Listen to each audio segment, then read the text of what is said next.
Hola, muy buenas tardes, queridos amigos, queridas amigas. Bienvenidos, como siempre, en buena hora. Su servidor Mario Villegas, listo para compartir con ustedes hasta las 3 de la tarde de este día, lunes 8 de junio. Nuestro programa, una presentación de Agrepa, el mejor asfalto que se produce en Venezuela. Agrepa, gente seria, asfalto de primera. Y del servicio geriátrico, el doctor Argenis Portillo. Consulta previa cita por el teléfono 0414-309-0806, 0414-309-0806. Esta semana va a ser bastante movida acá en nuestro programa En Buena Hora. Y ya comenzamos también a pautar algunas entrevistas para la semana que viene. ¿No? Que vamos a estar hablando sobre temas de alto interés nacional. Hoy, queridos amigos, tenemos un invitado del mundo de la política, dirigente político, es abogado también, por supuesto. Pero su actuación en el curso de los últimos años ha sido justamente en el campo de la política. Se trata de Juan Carlos Caldera, quien es miembro de la Dirección Nacional del Partido Primero Justicia y ejerció la representación de María Corina Machado, de la candidatura de Edmundo González Urrutia ante el Consejo Nacional Electoral junto con Delsa Solórzano y el abogado Perkins Rocha. Vamos a darle la bienvenida. ¿Cómo está, Juan Carlos? Gracias a ti, Mario. Estamos aquí en vivo por TikTok. Tú sabes que el jueves pasado tuve una entrevista por TikTok con Kilómetro y me quedé enfiebrado aquí con el en vivo de TikTok. Nosotros también transmitimos por el TikTok de Rumbos. ¿De Rumbos? Sí. Ok. Bueno, aquí estamos entonces estrenándonos aquí en esta... Y agradecido por la oportunidad. Siempre es grato venir para acá y conversar contigo y ponernos al día en los temas de actualidad. Así es. Cuando mencioné a María Corina Machado, Juan Carlos, lo hice porque tenía en mente preguntarte sobre esta reunión en la que tú acabas de participar hace un par de semanas en Panamá, liderada precisamente por María Corina Machado y un conjunto de dirigentes políticos de la Plataforma Unitaria Democrática y de otras organizaciones e individualidades que asistieron a ese evento de un sector importantísimo de la oposición venezolana que produjo un manifiesto que se denomina Manifiesto de Panamá, en el cual María Corina Machado y estas organizaciones e individualidades del mundo de la política plantean, entre otros asuntos, la necesidad de un gran acuerdo nacional y de un diálogo nacional. ¿Cuál es tu balance de esa reunión una vez que ya estás en territorio venezolano, a la luz, además del modo como se ha recibido esta información, Juan Carlos? Sí, muy importante, Mario, la pregunta que nos haces. Y te diría que esta reunión de Panamá es la consecución de un esfuerzo unitario que hemos venido dándose y que nosotros llamamos el trípode democrático, que es la plataforma unitaria, María Corina y Edmundo como liderazgo legitimado, María Corina con la primaria, Edmundo con el 28 de julio, y la plataforma como la agregación, la confluencia de los partidos políticos más representativos, que además tuvimos la responsabilidad de diseñar y concretar la ruta que nos llevó al 28 de julio. Recuerda que fue la plataforma unitaria quien diseñó la primaria del 20 de octubre del 2023, escogió la Comisión Nacional de Primaria, le dio el soporte político, técnico, electoral a los compañeros de la Comisión Nacional de Primaria y por eso nosotros llamamos esto el trípode democrático. Esa reunión tuvo en primer lugar las palabras de apertura y la primera intervención de nuestro presidente electo, Edmundo González Urrutia.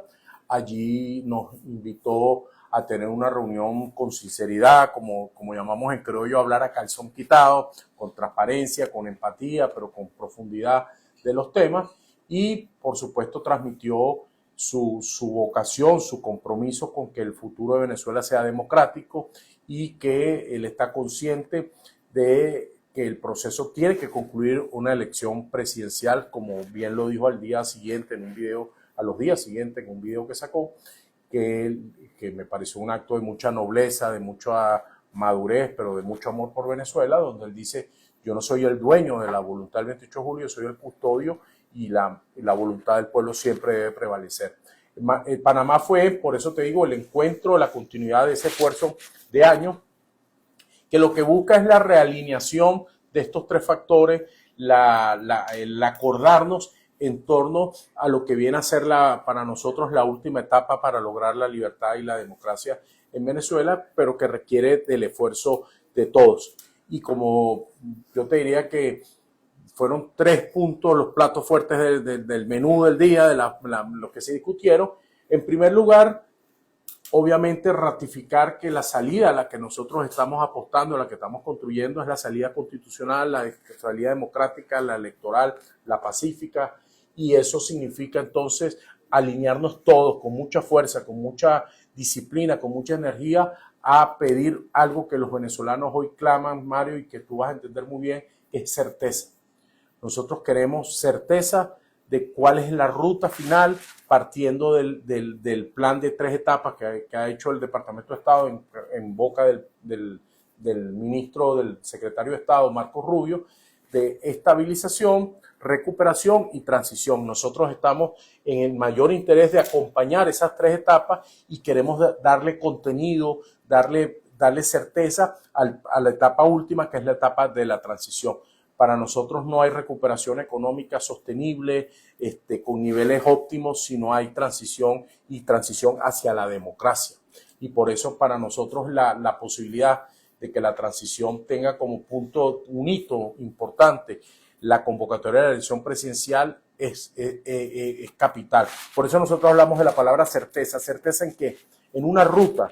Ahorita lo más importante es tener una ruta clara que empiece con el inicio del proceso de escogencia de un nuevo Consejo Nacional Electoral, y a partir de la escogencia del nuevo Consejo Nacional Electoral se cumpla un cronograma político electoral. No estoy hablando de un cronograma meramente electoral del día del cotillón, de la inscripción, no. Estoy hablando de una ruta político electoral que tenga varios hitos. El primero, la escogencia de un Consejo Nacional Electoral. El segundo, asumido las nuevas autoridades, la apertura del registro electoral permanente para todos los venezolanos, que te los calificaría en 3 grupos. Los que estamos en Venezuela, que hemos hecho migración, ahí la crisis social, la crisis de los servicios públicos ha hecho que cerca de 3 millones de venezolanos se muden de ciudad. El que vive en Maracaibo ahora vive en Valencia, el que vive en Mérida ahora se vino a Barquisimeto, y así sucesivamente, y que siguen votando donde antes estaban, pero ya no viven allí y que necesitan mudarse. Eso hay que atenderlo. Luego, la migración, el número más importante, que es nuestra diáspora.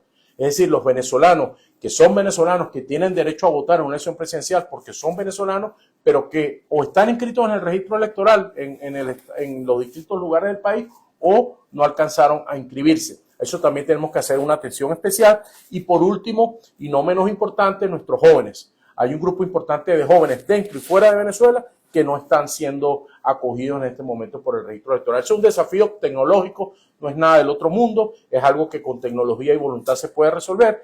Otro punto importante es el ecosistema político, el espacio político para hacer un proceso político electoral que pasa también por la recuperación de las tarjetas legítimas a nuestros partidos políticos, que se acabe ese secuestro que hay por vía judicialización o por vía de engavetamiento en las distintas instancias de todas las tarjetas políticas, y el cese de las inhabilitaciones y de las bolas negras a candidatura. Eso, para decírtelo muy resumidamente, por el tiempo en medios de comunicación, sería la ruta política electoral, y por supuesto eso tiene que estar acompañado de una fecha electoral de esa elección presidencial.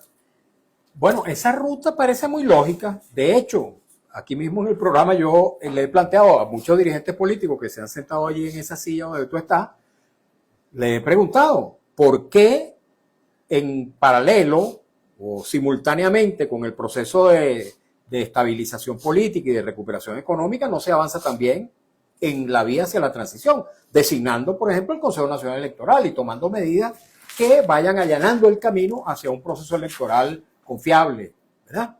De modo que eso parece absolutamente lógico. No obstante, Juan Carlos, pareciera como que lo que menos hay en este momento es certeza. Tú dices que ustedes están tratando de que esa ruta apueste a la certeza y le dé certeza a la sociedad venezolana, pero resulta que cada vez hay menos certeza.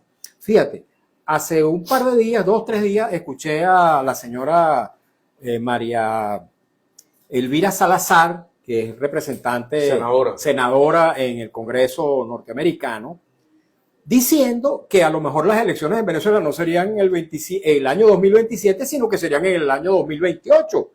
Entonces, imagínate tú, si quienes están supuestamente tutelando este proceso dicen que esa elección a lo mejor no es el 27, sino el 28, imagínate tú, hay menos certeza. Pero además, debo decirte que el día de hoy recibí un mensaje de una Asamblea Nacional, perdón, se llama, fíjate, se denomina Consejo Superior de la Democracia Cristiana para Venezuela. Lo firman figuras importantísimas: Osvaldo Álvarez Paz, Enrique Salas Romero, Humberto Calderón Berti, Abdomiro Asterán, José Rodríguez Iturbe, Andrés Caldera Pietri, Asdrúbal Aguiar, Gustavo Tarro Briceño, Haroldo Romero, Ivonne Atta, Nelson Maldonado, Enrique Naime, Emilio López, Emilio Alcalay, Juan Fernández y Lorenzo Tovar. ¿Y qué piden ellos? Elecciones este mismo año, en el año 2026. ¿Cuál es la certeza?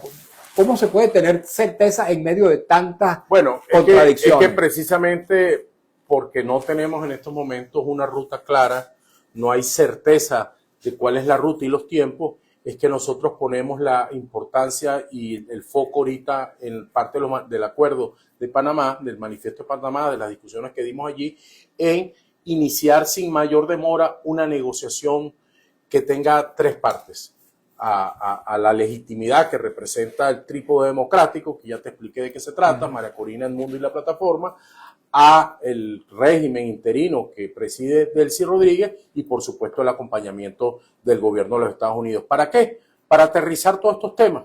Efectivamente, es como si tú tienes un dolor, Mario, y todos los días llamas y no te dan fecha cierta de la cita con el médico, te vas a empezar a sentir peor, porque la ansiedad, la falta de atención te va a agravar la cosa. Ahora, si tú llamas y te dice, mire, la cita va a ser en noviembre, tú dices, bueno, o busco otro médico o me preparo y empiezo a tomar analgésico hasta que la cita se dé. Por ¿Y de quién depende que se dé esa cita? Bueno, es que yo creo que fundamentalmente, y lo ha dicho el secretario de Estado, las tres etapas no son una detrás de otra, sino se pueden solapar.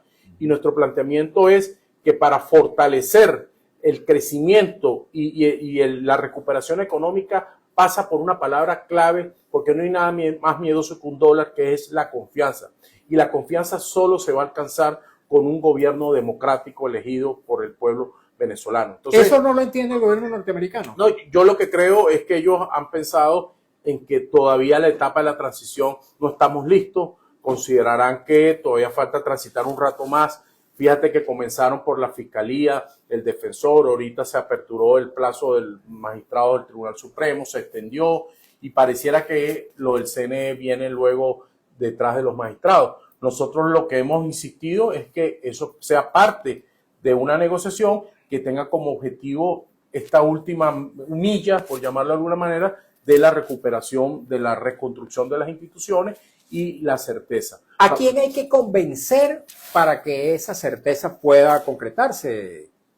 Bueno, yo te diría que obviamente la agenda del régimen interino es muy claro, que hace allí perennemente. Por eso lamentablemente llegamos a esta situación. Ellos irrespetaron la voluntad popular, creyeron que podían desconocer la voluntad popular y quedarse allí. Estamos en una nueva realidad política sin duda alguna, pero ellos están, como dicen, comprando tiempo un día a la vez a ver qué nuevos escenarios se dan. Hay que convencer a Donald Trump. Yo creo que lo más importante en estos momentos, más que convencerlos, porque ellos nos han dicho, y voceros muy calificados del gobierno americano han dicho que Venezuela va a tener elecciones, que debe ir a la democracia, es hacerle ver que extender de los tiempos razonables que permita organizar una elección con estos temas tan pendientes sería un retroceso en todo el esfuerzo que se ha hecho hasta ahora.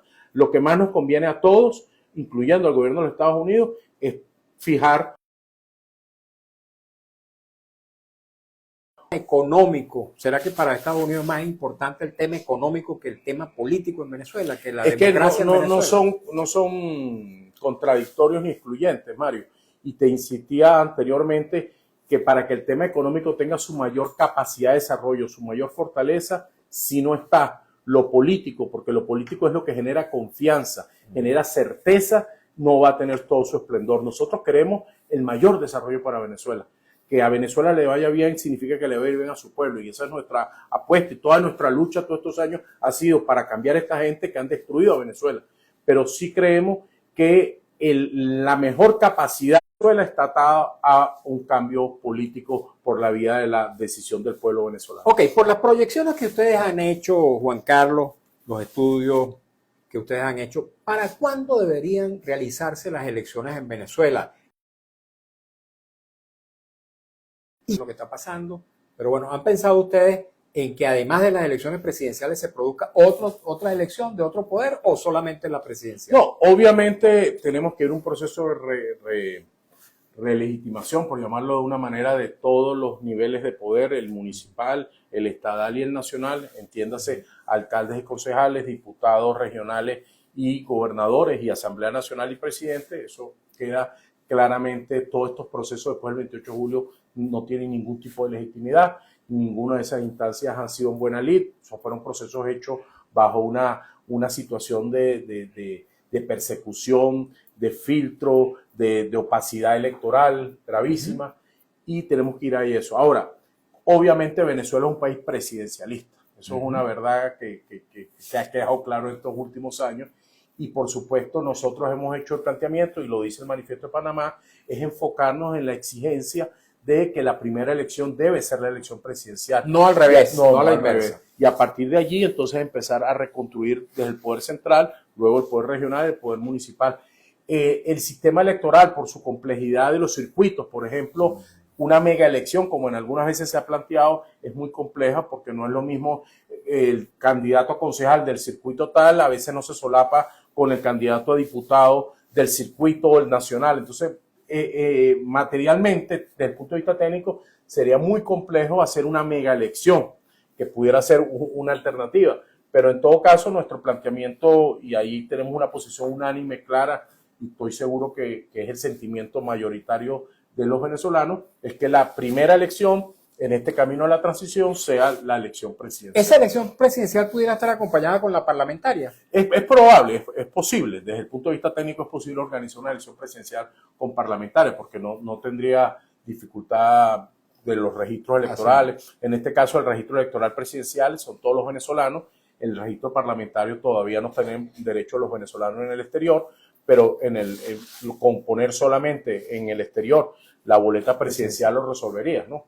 Ahora, esto es un tema de voluntad política, de negociación, y por eso nuestro planteamiento inicial, y creo que es el punto más importante, es que ya estamos listos con el liderazgo de María Corina al frente, lo que no significa, porque por ahí vi una noticia el fin de semana, que María Corina y Delcy se reúnen en Turquía, no sé qué más, cara a cara. No, el hecho que María Corina lidere la negociación no significa que María Corina va a estar sentada en la mesa de negociación. No necesariamente, pero pudiera estar, ¿no? Sí, pero no es lo que corresponde en estos casos, una negociación face to face, cara a cara, que va a estar Delcy en un lado y María Corina en el otro. Son equipos políticos, equipos técnicos, equipos técnico-políticos que se agregan, que se conforman para trabajar en coordinación del liderazgo, en este caso, por supuesto, que representa a María Corina, porque es la que tiene la legitimidad. Tú y yo podemos ponernos de acuerdo en algo, pero nosotros no tenemos la legitimidad para que lo que nosotros acordemos sea respetado por el país. Entonces, lo que se busca es que esta negociación tenga el respaldo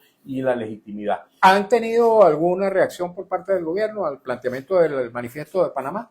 No, todavía no. La verdad es que, como tú sabes, ellos equivocadamente piensan que a veces desconociendo, mirando para un lado, ignorando, creen que pueden cambiar la realidad. La realidad, como digo yo, yo nunca he visto que llueva para arriba, siempre llueve hacia abajo, la verdad es terca, y la expresión popular está allí, y ellos tienen que entender que toca, pues. Ellos se han negado sistemáticamente, Mario, cuando se hizo el último esfuerzo de negociación internacional con acompañamiento internacional, que fue el de México y Barbados, cuando se concluyó la primera etapa y la segunda etapa venía al tema de las garantías de las partes para que el que pase a ser oposición tenga garantías, el que pase a ser gobierno también tenga garantías en el marco de la Constitución, ellos se negaron. Ellos hasta el día de hoy siempre se han negado a una negociación en donde se habla de la posibilidad de que ellos pasen a la oposición, que es lo que les corresponde. Ellos tienen que asumir que, como dicen, cuando tú pierdes el campeonato te toca ir a las duchas,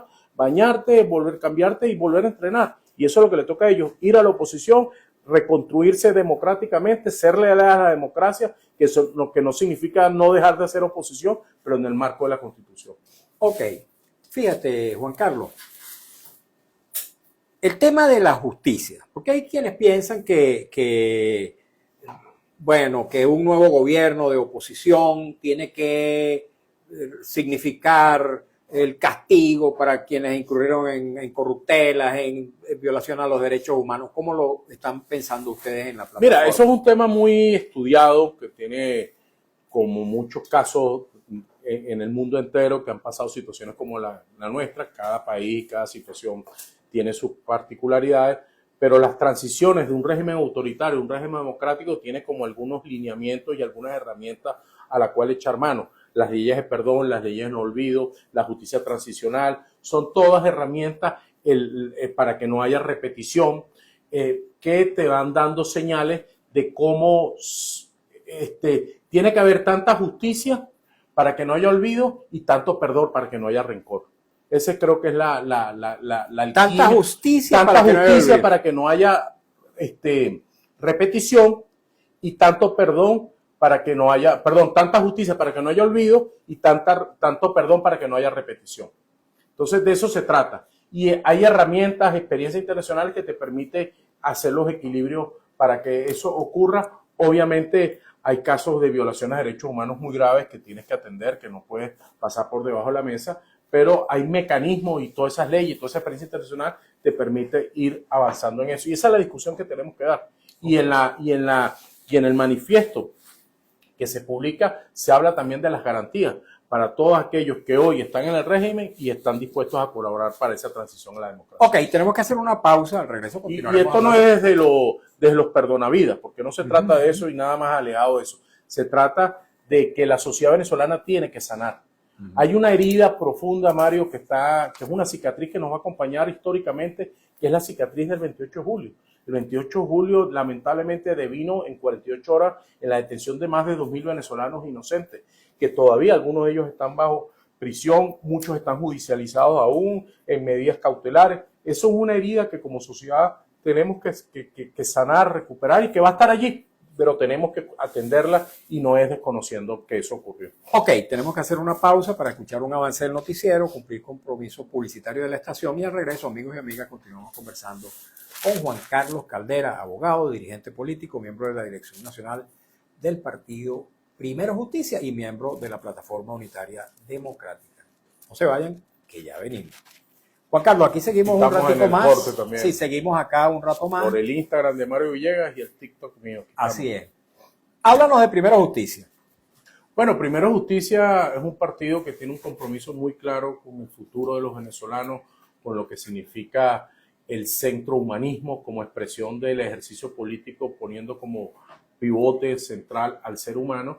Estamos muy comprometidos con la lucha de lo que fue el proceso 28 de julio. Eso nos tuvo unos costos muy importantes a nivel personal de muchos de los dirigentes de cárcel, persecución, exilio, clandestinidad. No nos arrepentimos de haber tomado ese camino.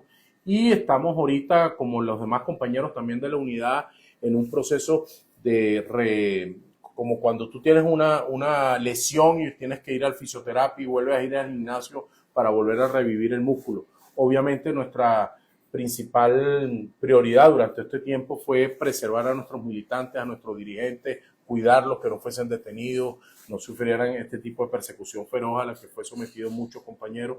Y ya en esta nueva etapa estamos permanentemente con asambleas de ciudadanos, recorridos, con el ánimo de hablar de democracia, con el ánimo de hablar del país que viene, del futuro, de las oportunidades, acompañando la denuncia social. Es un país que estaba muy reprimido, que gente que estuvo presa por simplemente exigir que llegara a tiempo la bombona de gas, y pare de contar el problema del agua, de la electricidad, del costo de la vida, Mario, es una situación dramática, como todo, nadie escapa de esa realidad. Y estamos allí permanentemente en la calle, activando los cuadros, organizándonos, afiliando. Hemos tenido algo muy interesante, que por ejemplo ahorita tuvo nuestro vicepresidente de organización en Lara el día jueves, y me contó que juramentó a 200 nuevos militantes y que en todos los estados le reportan de gente que quiere meterse en Primero Justicia, y más allá de la satisfacción que hayan escogido a Primero Justicia como su casa paramilitar, para nosotros lo más significativo es el despertar de nuevo de la política, que la gente entiende, como muchos dicen, si no te metes en política, la política se mete en tu vida. y entre más personas se metan en política, seguramente tendremos un mejor país. He visto, Juan Carlos, que dirigentes de distintas organizaciones políticas de la plataforma, de la oposición, han estado muy activos, incluso haciendo movilizaciones de calle. La gente de 20 Venezuela, Gente, ABP, Alianza Bravo Pueblo, en fin, varias organizaciones políticas. Sin embargo, Primero Justicia como tal no la veo en la calle como estas otras organizaciones. Bueno, sí, claro que sí. Fíjate, por ejemplo, te estoy contando, el día jueves estuvo Edison Ferrer en Lara, el sábado estuvo... En movilizaciones de calle. Bueno, en este caso fue un evento grande para juramentar estos nuevos, un comité político regional. Nosotros estuvimos el sábado en Caracas. Juan Pablo Guanipa ha estado girando por todo el país, estuvo en Anzoátegui el fin de semana, y una cosa muy valiosa, que es que un grupo de compañeros expresos políticos como Freddy Superlano, Juan Pablo Guanipa, Viallo Pilieri, Roland Carreño, William Dávila, me perdonan otros compañeros que se me puede ir la memoria ahorita, que me falle, han estado haciendo unas giras unitarias que son de distintos partidos políticos, y ahí se ha incorporado y hacen actividades de calle, caminatas, mítines, y lo que están es promoviendo ese planteamiento que es la certeza y la necesidad de que aterricemos esto en una ruta que concluya con una fecha electoral. ¿Ustedes aspiran a recuperar la tarjeta electoral? Todos, obviamente, que es nuestra, nos la robaron y tiene que devolverse, no solamente la nuestra, el partido más antiguo de la democracia como es Acción Democrática también está en esa misma situación, COPEI, Voluntad el Partido Popular, Comunista, imagínate, que es anterior a Acción Democrática. Y que no es de las filas de la oposición, pero que en su es momento, de la oposición, por supuesto, que es de oposición el Partido Comunista. Sí, pero bueno, no forma parte de la alianza de la plataforma, te quiero decir. Y ideológicamente está alejado, por llamarlo de una manera, pero ellos tienen todo el derecho de hacer política, y también les robaron porque sencillamente desconocieron en ese momento al régimen de Nicolás Maduro, y ese fue el castigo. Y como ellos, muchos compañeros, hay partidos que nunca les permitieron su inscripción en el Consejo Nacional Electoral, a otros nos las robaron judicializada, a otros se las entregaron. Hay como 3 grupos de situación de los partidos, todo eso tiene que devolver, y también la tarjeta de la manito, que es la tarjeta que es el patrimonio de la unidad venezolana y que ha tenido los 2 resultados electorales más importantes en materia electoral, que fue las 2/3 partes de la Asamblea Nacional en el 2015 y la extraordinaria victoria electoral del 28 de julio del 2024. Ok, vamos ahora sí a hacer la pausa, amigos, a escuchar un avance del noticiero, y luego continuamos con Juan Carlos Caldera. Voy a leer también preguntas, comentarios e inquietudes que nos llegan a través del Instagram, @Mario Villegas. Ya venimos. Las 2:31. Avance del Centro Nacional e Internacional de Información de Notirumbo.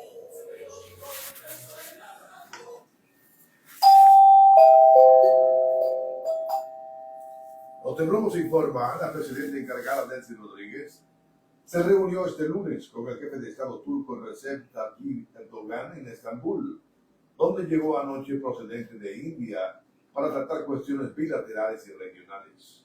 Notirumbo informa, la candidata derechista Keiko Fujimori afirmó que respetará los resultados de elecciones presidenciales del Perú, después de conocer que el conteo rápido le ubica perdedora por un estrecho margen contra el izquierdista Roberto Sánchez, aunque aseguró que van a ser días largos hasta que se sepa el resultado final. La contaminación por aguas negras amenaza la salud de los habitantes del sector El Picure, en La Guaira. Ni la alcaldía ni la gobernación de La Guaira hacen nada por resolver este grave caso. Informó Notirumbos. Con 32 minutos hora Rumbos, la emisora de Venezuela. Este fue Bueno, ya terminamos aquí con Notirumbo, periódico impreso en la radio. Ok.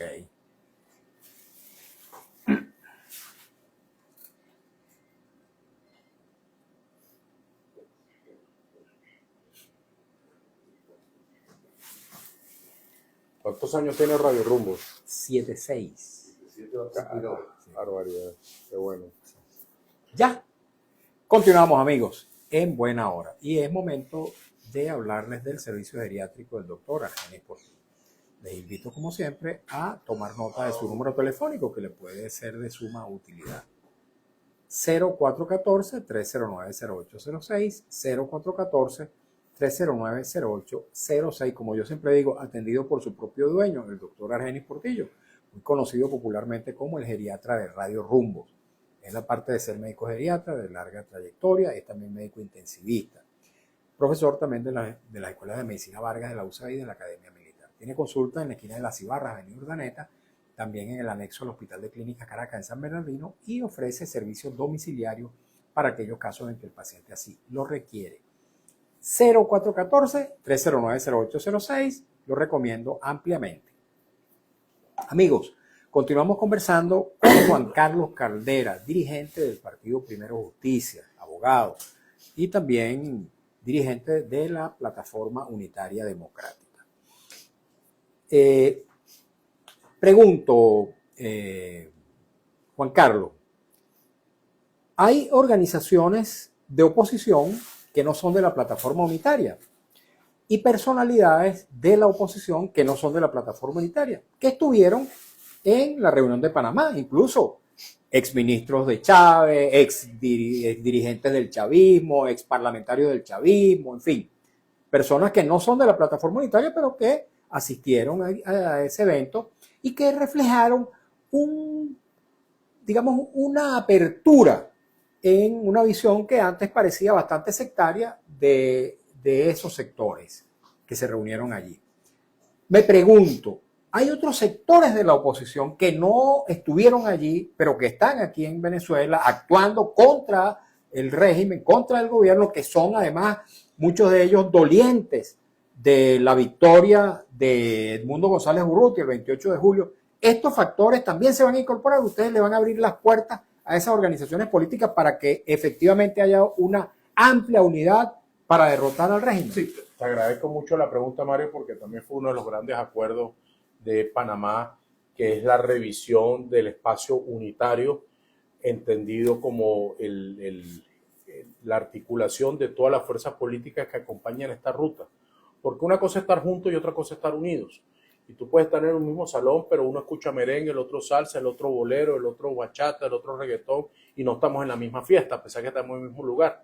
Aquí lo importante es que todos nos pongamos en la misma página y de repente tú escuchas, si la cosa es salsa, tú escuchas una salsa de un cantante, yo de otro, la compañera de otro, pero todos estamos en la misma sintonía. Y ahí, por eso, este esfuerzo plural, y la idea es que a partir de un equipo de trabajo que vamos a constituir, podamos viendo las distintas opciones. No es fácil crear instancias unitarias porque al final la plataforma, su éxito en estos momentos ha sido que tiene reglas de juego para dirimir, para avanzar, para procesar las diferencias, para fortalecer los acuerdos. Y entonces tenemos que ver cómo, bajo la premisa de un espacio común, con o sin reglas de juego, con o sin normas, podemos entonces convocar a todos aquellos que están acompañando esta visión unitaria del cambio político. Pero, por ejemplo, el otro día estaba conversando con unos compañeros de Petare, unos dirigentes de Petare, y me decían, Caldera, ¿y tú viste la declaración de los diputados Majarete? Y yo, ¿cómo que diputados Majarete? Sí, esos diputados que están allí en la oposición, en la asamblea, que dicen ser de oposición, pero como el Majarete, que cuando uno lo toca es amorfo, baila para todos los lados, es flojito, que dicen que ahora no se puede hacer elecciones. Y cuando ellos fueron a las elecciones después del 28 de julio sin ningún tipo de garantía, sí aceptaron ir como sea a las elecciones, y ahora dicen que hacer elecciones hay que pasar muchos años. Entonces, oye, ¿quién les cree? ¿Para quién están jugando? Entonces, por eso te decía, lo importante no son las personas ni los nombres.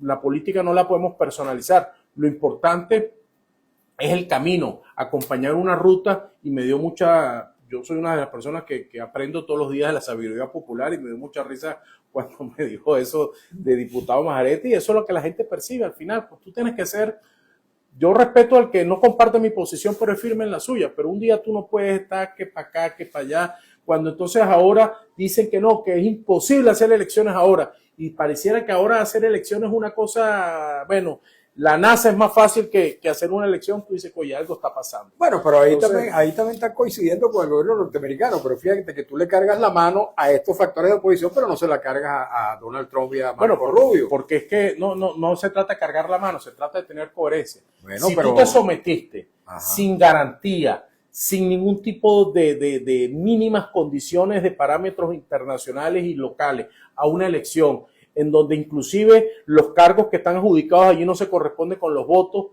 y tú te sometiste a eso por los criterios que tú tenías, que obviamente nosotros no acompañamos. Ahora, ¿por qué vas a decir que no se pueden hacer elecciones si con peores condiciones tú sí te sometiste? Eso se llama incoherencia. bueno, pero Y fíjate entonces que la gente lo que sí, castiga o premia al final es la coherencia, y castiga la incoherencia. Si mañana hay una visión compartida, y vuelvo a la pregunta que tú me hacías unitaria, de cuál es la ruta de la exigencia de elecciones en el tiempo posible. ¿Cuál es el tiempo posible de una elección? Mira, Mario, yo te diría que hoy, que estamos comenzando junio, que quedan 6 meses del año, con vocación política, nosotros pudiéramos terminar este año, en diciembre, la celebración de una elección, si hay voluntad política. Ahora, si empezamos a buscarle las 5 patas al gato y empezamos, porque yo he escuchado también declaraciones que dicen que hasta que no se resuelva la situación económica en Venezuela, no se puede hacer elecciones. Entonces, si eso fuese una premisa, nunca en la vida en Venezuela hubiésemos podido hacer elecciones, porque lamentablemente nuestra historia de todos estos años ha sido una crisis tras otra, económicamente hablando.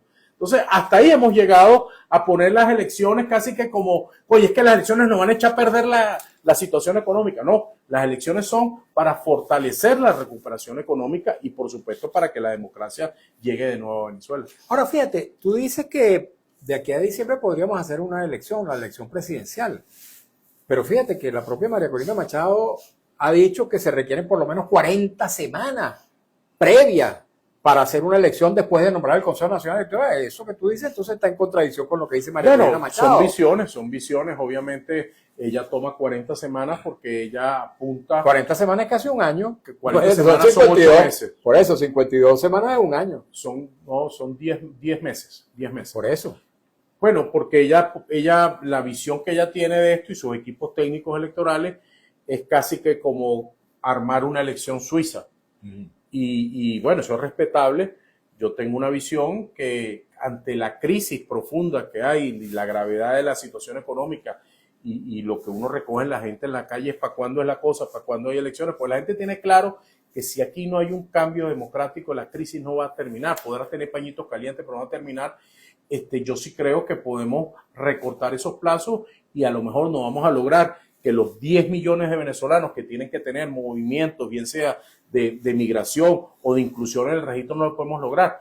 Que a lo mejor no vamos a poder tener toda la depuración del registro como queramos y muchas otras cosas técnicas, pero una elección medianamente que cumpla con los parámetros, porque nosotros tenemos muchos años que no tenemos una elección como se merece, como dicen, con todos los elementos, pero la hemos hecho y hemos ganado. Entonces, me parece que sí hay espacio todavía para revisar esos tiempos y darle a Venezuela la noticia. Pero en todo caso, más que la fecha, porque es válido, te lo repito, nosotros en 6 meses tenemos tiempo para organizar una elección con voluntad política, pero también en 10 meses podemos hacer una cosa mucho más fuerte. Lo más importante es la certeza, que tengamos claridad para dónde y cuándo vamos para allá. Ahora fíjate, yo te hablaba de la reunión de Panamá, que vi una reunión en la que se notó una apertura hacia la pluralidad, hacia poner de lado el sectarismo, si no en su totalidad, por lo menos en buena medida.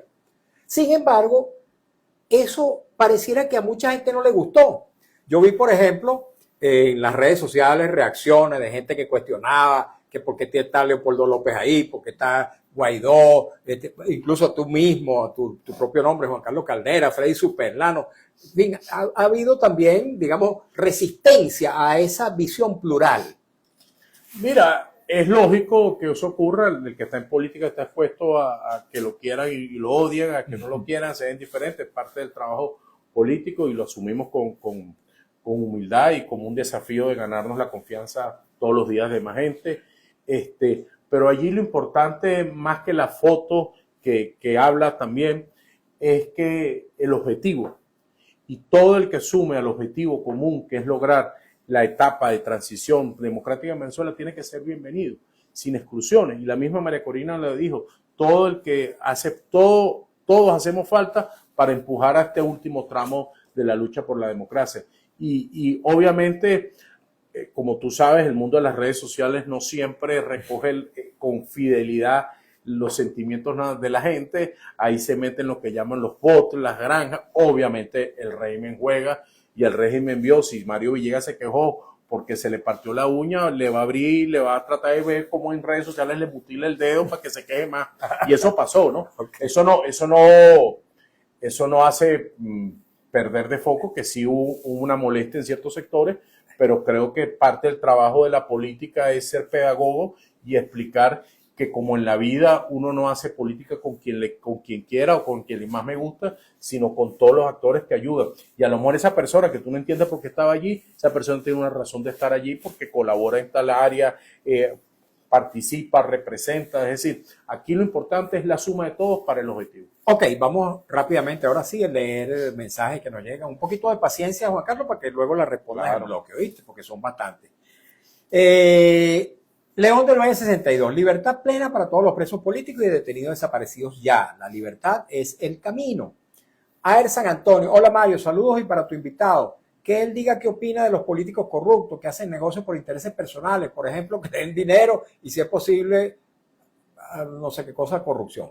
León del Valle 62. Ojalá en términos generales se vea a Venezuela no como un botín, sino como un país que merece tener políticos de altura y compromiso. Coba Federico 357, buenas tardes Mario. Pregúntale que si no llevó un sobre. Aer San Antonio. Sí. Ahorita, vamos a rapidito a hablar de eso del sobre, rapidito, de ese episodio. Mira, Mario, tan triste. El 13 de septiembre del año 2012 el régimen presentó un video que fue manipulado, truculento, en donde yo estaba recibiendo un aporte para mi campaña electoral. Yo en ese momento era candidato a alcalde del municipio Sucre y estaba recibiendo un aporte. ¿Por qué estaba recibiendo un aporte? Porque la Constitución del 99 eliminó el financiamiento público a los partidos políticos. Entonces, si no hay financiamiento público prohibido por la Constitución del 99, el financiamiento viene del sector privado. ¿Pero qué fue lo que ocurrió allí? Y eso no lo estoy diciendo hoy, eso lo dije yo, que le di la cara al país. Eso salió como a las 2:30 del día y yo a las 4 de la tarde de ese mismo día estaba dando una rueda de prensa al país, dando la cara y explicando todo. Yo fui objeto de una emboscada en donde el señor Wilmer Ruperti, que funge como una especie, no solamente es empresario, sino un agente de inteligencia, él estaba captado por los organismos de inteligencia del Estado en ese momento para buscar información de la oposición. ¿Y por qué yo estaba allí? Porque el que era cuñado mío en ese momento, un sinvergüenza, un sapo que se llama Eliodoro Quintero, que en ese momento era diputado suplente de Un Nuevo Tiempo y era mi cuñado porque tenía como 8 o 10 años de novio mi hermana, él es amigo de toda la vida de ese señor y me dice que ese señor me quiere ayudar para mi campaña. Y yo estaba allí para recibir en ese momento 20,000 bolívares de aquel momento, que al cambio del día de ese momento eran cerca de $1,000. Entonces, ¿qué me dice? Que yo estaba recibiendo un soborno, ningún soborno, yo estaba recibiendo apoyo para mi campaña electoral, que una coima, ninguna coima, yo era un diputado de oposición que no tenía ninguna incidencia para cambiar una decisión que le pudiera beneficiar o perjudicar a ese señor, que una corrupción, que fajo y billetes, no, fueron 20,000 bolívares, que en ese momento era más o menos al cambio $1,000, esa fue la circunstancia. Yo presenté en junio del año siguiente una grabación que se me hizo llegar, en donde ellos planifican la reunión para poder entonces investigar qué estaba pasando, lo de la campaña Capriles. Obviamente eso pasa el 13 de septiembre, la elección es el 7 de octubre del 2012, y eso es lo que buscaba, era un golpe mediático a la candidatura de Enrique Capriles. Si usted me quiere seguir insultando, vejando y diciendo, bueno, usted quiere hacerse eco de lo que fue la campaña feroz, ese día en el Canal 8, Mario, ese video lo pasaron como 40 veces, fue una cosa, y al día siguiente también. Si usted quiere seguir repitiendo lo que dice el régimen, que eso era un soborno, una coima, bueno, ya yo sí es verdad que yo no puedo hacer más nada. Lo que yo estoy diciendo ahorita, Mario, como te digo, está en las redes sociales y lo dije el mismo día que tal. ¿Cuál fue mi error? Y yo lo acepto y lo he pagado con creces, que fue aceptar dinero de unas personas con ese cuestionamiento. ¿Por qué lo hice? Porque fui de la mano de mi cuñado, que era amigo de este señor, el que en política te diga que no ha recibido dinero de empresarios de un sector o del otro, te está mintiendo, compañero, para que ustedes lo sepan. Y porque ese señor, además, mi hermana, por su relación de noviazgo con este señor, Eliodoro Quintero, que era diputado de Un Nuevo Tiempo en ese momento, era jefa de personal de una de las empresas. ¿Qué se hizo, Quintero? No, yo entiendo que está en Un Nuevo Tiempo. La verdad es que no tengo la idea. Gracias a Dios la vida no me lo ha vuelto a topar. Ok. Rápidamente, vamos a seguir leyendo mensajes. A ver, San Antonio, ¿por qué la mayoría de los políticos prometen bla, bla, bla, bla y luego que llegan al poder se olvidan del pueblo? León del Valle 62, Mario, gracias por ese compromiso y amplitud. Eso nos permite tener un claro panorama de tirios y troyanos. Aquí están abiertas las puertas, como tú lo sabes. Ella es participante asidua del programa, permanente en nuestro programa. Ella sabe y lo celebra que yo tengo las puertas abiertas aquí para todas las corrientes de opinión. Aquí el chavismo no viene porque no le gustan las preguntas incómodas. Le gusta periodismo complaciente y ese no es el que hacemos aquí. Por aquí no es. Por aquí no fumea, como dice. Aquí no es. Ok. José Luis Quintero, 104. Pregúntale cuándo tendremos el cronograma electoral, nombrar los nuevos miembros del CNE, que haya auditoría de todas las mesas, que el proceso sea manual y solo los resultados se puedan transmitir. Laura Mendoza, 740. Hola, buenas tardes, Mario. Saludos, Juan Carlos. Me enteré hoy que hubo otro preso político fallecido. ¿Hasta cuándo con todo esto? Va. Que Dios cuide a todos los presos políticos. Amén, amén, amén. Que los cuide y los ponga en libertad. Eso sí, aquí, bueno, Mario, hay que exigir la libertad de todos los presos políticos. Nos quedan escasitos minutos. Déjame leer algunos más. Juan Carlos. Cono 774. Todo mi respeto para ti, Mario. Esos políticos falsarios que se devuelven por donde vinieron. Cono 774. No creo en esos políticos de pacotilla. Yadira Esmeralda Vargas, saludos respetuosos para Mario, excelente periodista, muchas gracias, Yadira. A ver, San Antonio, ¿qué reflexión da Caldera sobre el régimen de Estados Unidos que le quita los recursos a otros regímenes? Ilsa Arteaga, Mario, los dirigentes políticos que no merecen confianza les han fallado al pueblo, muchos alacranes. A ver, San Antonio, ¿qué reflexión de Caldera sobre el régimen de Estados Unidos? Bueno, repitió la misma pregunta. A ver, San Antonio, ¿por qué la oposición venezolana no habla de la lista Epstein y Strawn, que tiene su conciencia bien arrepentida sobre lo vinculado con niñas en la famosa isla?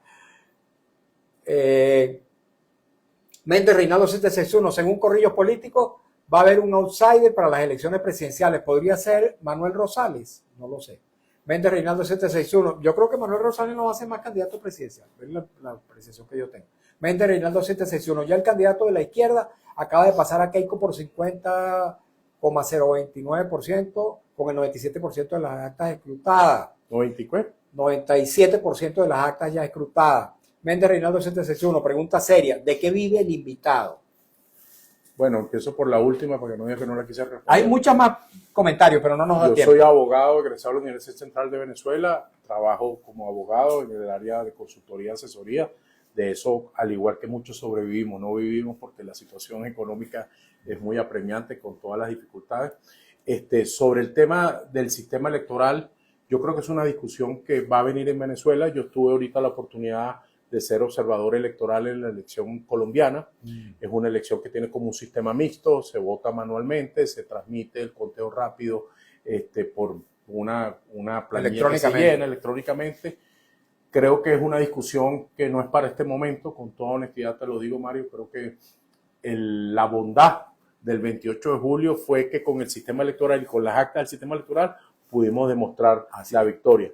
Mira, rapidito, Méndez Reinaldo 761, algo interesante. Por lo menos esos diputados están haciendo algo y define bien quiénes son esos diputados majaretes. Fíjate, él dice que esos diputados están haciendo y ciertamente ahí lo vemos oponiéndose. Te lo acabo de decir, fue una conversación que tuve con un compañero de Petare que los califica así porque un día dice una cosa, otro día dice otra, un día paran el caballo como dicen dos patas, otros días dicen que hay que esperar mucho tiempo para hacer elecciones.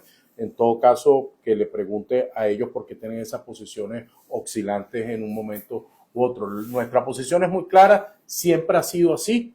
Desde el día cero de mi carrera política hasta el día de hoy he estado en la misma acera. A mí nadie me puede decir que es que yo estuve de un lado, estuve del otro, volví. Bueno, pero muchas veces ustedes estuvieron en la abstención y luego en la elección. Juan Carlos, pero como posición política unitaria, Mario. Ajá. No es que me fui a la abstención porque me fui para el PSUV, claro, pero tuvieron un partido. Unas veces votaron, otras veces no votaron. Claro, pero es que la participación electoral o no es una herramienta de lucha política. Todavía estamos padeciendo la consecuencia de la abstención del año 2000, Cinco. 2005, 2005, sí. 2005. Yo el fui- gobierno se cogió, Chávez se fui- cogió todos los poderes públicos. Yo en el producto de 2005, la pensión. yo en el 2005 fui a votar, voté nulo, pero voté, porque yo creía que ese era un gran error que cometimos. No hagamos de la participación o la abstención un sacrilegio, una cosa. Claro, pero porque como tú estabas cada hablando situación de- electoral, no, te lo digo en el sentido de la carrera política. O sea, oye, tú no puedes un día decir que hay que pasar la página el 28 de julio porque el país siguió y hacerte loco y no vuelve a hablar de eso porque tienes al gobierno aquí que te está apretando y después del 3 de enero entonces aparecer ya como si eso no pasó. Hay gente Pero que, ya todos mira, ellos los he escuchado hablando, defendiendo el 28 de julio. después del 3 de enero algunos se recordaron que existió el Bueno, 28 porque de es que julio. además también Pero hay había otro- mucha represión aquí. Y tú sabes que pero ahí está el costo de bueno, pagar el precio. claro. Entonces, tú por no callar tus Bueno, ideas pero- te tocó cárcel, No, exilio. pero la clandestinidad. yo recuerdo a Capriles aquí en mi programa diciendo que se robaron las elecciones antes del 3 de enero. Eso lo dijo Enrique Capriles aquí en este programa, Juan Carlos. Yo no voy a personalizar, pero cada quien tiene. Pero había gente que ni siquiera apoyó el Mundo González, que no existió el 28 de julio, nunca habló, y ahora empiezan a hacer videos y descubrieron que en Venezuela hay problemas en las bueno, calles, no sé quién es problemas de eso. agua, electricidad. Yo les digo a los venezolanos que revisen lo que ha hecho cada quien y revisen y vean quién ha estado. Pueden revisar también mi contándonos programa porque aquí hemos estado siempre totalmente, firmes. Absolutamente. En tu caso sí, absolutamente. Bien. Gracias, Mario, por la Juan Carlos, oportunidad. muchas gracias a ti. Juan Carlos Caldera, dirigente político, abogado, miembro de la Dirección Nacional del Partido Primero Justicia y de la Plataforma Unitaria Democrática. De verdad, interesante este programa y seguiremos haciendo este tipo de entrevistas en beneficio del interés de la sociedad venezolana que tiene que estar informada, y el papel de los periodistas es precisamente ponerle a los voceros de las distintas opciones, de las distintas corrientes políticas, el micrófono y las preguntas para que ellos se defiendan. Amigos, muchas gracias a ustedes también. Hemos llegado al final de nuestro programa. Muchas gracias por habernos acompañado en esta nueva edición de nuestro programa En Buena Hora. Hemos trabajado para ustedes con mucho cariño, como siempre, en la dirección de Radio Rumbos, Elsa Siciliano, en la jefatura de prensa Luis Alberto Albornoz, en los controles Lourdes Pérez, en la lectura de las informaciones Alex Márquez, en las redes sociales de Radio Rumbo Marcos Rivera, frente a los micrófonos su servidor Mario Villegas con B de Venezuela, nuestro programa. Una presentación de Agrepa, el mejor asfalto que se produce en Venezuela. Agrepa, gente, sería asfalto de primera, y del servicio geriátrico del doctor Argenis Portillo. Consulta previa cita por el teléfono 0414-309-0806, 0414-309-0806. Tengan todos y todos muy buenas tardes.